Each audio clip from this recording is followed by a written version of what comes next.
In the third month after leaving Egypt, the Israelites arrive in the desert of Sinai and camp at the foot of Mount Sinai.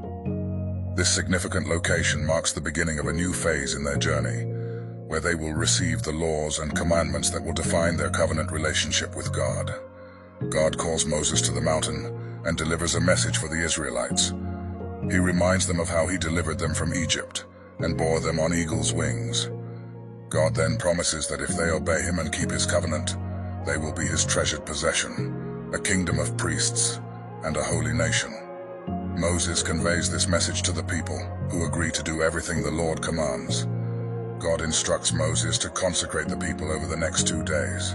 They are to wash their clothes and prepare themselves for the third day, when the Lord will come down on Mount Sinai in the sight of all the people. Moses gave orders for the people to wash their clothes and make themselves acceptable to worship God. He told them to be ready in 3 days and not to have sex in the meantime.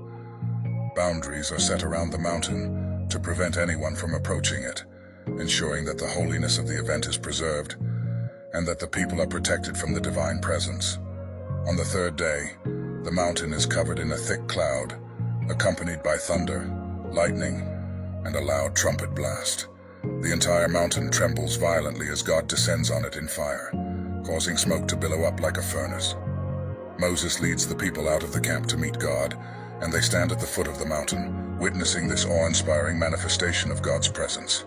From the mountain, God speaks directly to the Israelites, delivering the 10 Commandments. These commandments include directives to worship no other gods, make no idols, not misuse God's name, keep the Sabbath holy, honor their parents, and refrain from murder, adultery, stealing, false testimony, and coveting. These laws establish the core principles of the covenant and the moral and ethical standards for the Israelite community.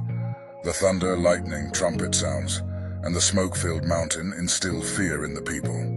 They are terrified of the direct voice of God and plead with Moses to speak to God on their behalf, fearing that they will die if they hear God speak directly to them. Moses reassures them that God has come to test them and that the fear of God will keep them from sinning. After delivering the 10 Commandments, God gives Moses additional instructions regarding worship. God emphasizes the importance of proper altar construction, stating that altars should be made of earth or uncut stones.